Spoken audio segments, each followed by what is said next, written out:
The Galactic Council's assessment hall stretched endlessly, its crystalline walls reflecting the disappointment on the Valkyrie evaluator's face. Marcus Thompson stood at the testing platform, watching his results flash across the holographic display. Physical enhancement compatibility, 2%, psionic potential negligible, neural interface adaptation failed. Useless. The evaluator's translator buzzed.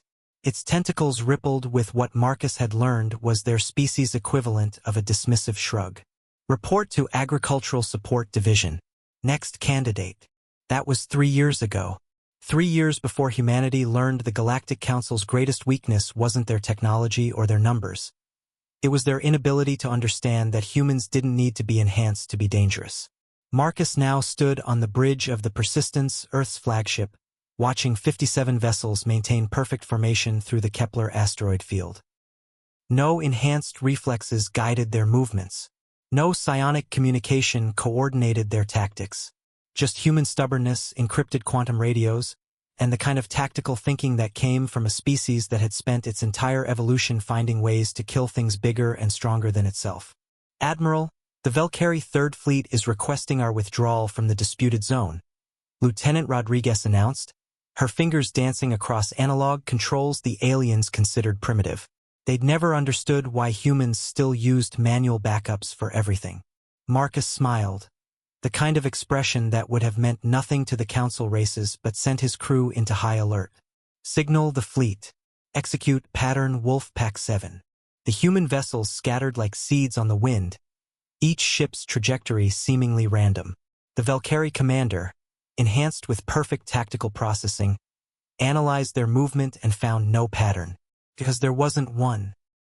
Not in any way his augmented mind could comprehend.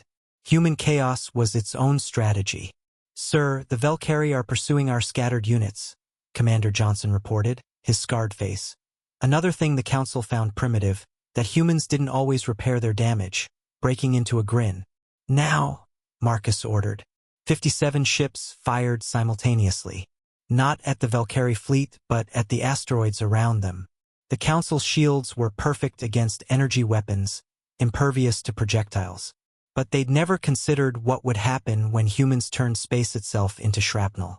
Millions of tons of rock, accelerated by precisely calculated explosions, created a storm that no shield calibration had ever anticipated.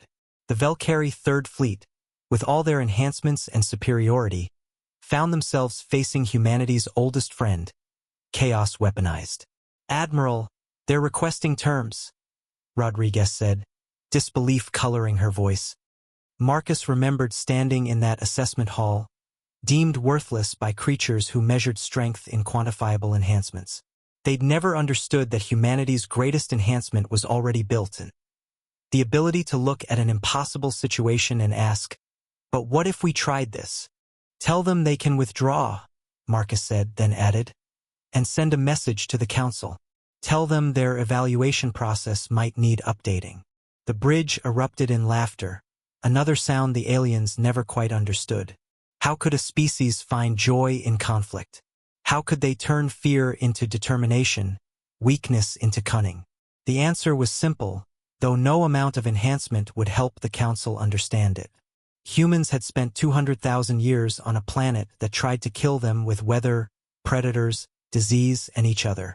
They'd survived not by being the strongest or the fastest, but by being the most creatively stubborn species in the galaxy. The Valkyrie fleet retreated, their perfect formation somewhat less perfect, their enhanced hulls bearing scars that their biometal couldn't quite heal from simple rock impacts. They'd report back about the humans' primitive tactics, never understanding that evolution itself was humanity's enhancement program, and it had been running far longer than their civilization had existed. Marcus Thompson, labeled useless by every metric the Galactic Council valued, watched the stars through the viewport.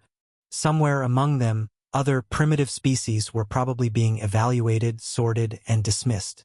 He made a note to have Earth's diplomats reach out to them. After all, humanity had learned something important. The galaxy's most dangerous fleet wasn't the one with the best enhancements or the most advanced technology. It was the one crewed by a species too stubborn to accept that they were supposed to lose. The Persistence and her sister ships held their position, a statement written in steel and determination across the cosmos. Earth's deadliest fleet, commanded by a man the galaxy had labeled useless, proving once again that humans had their own definition of strength.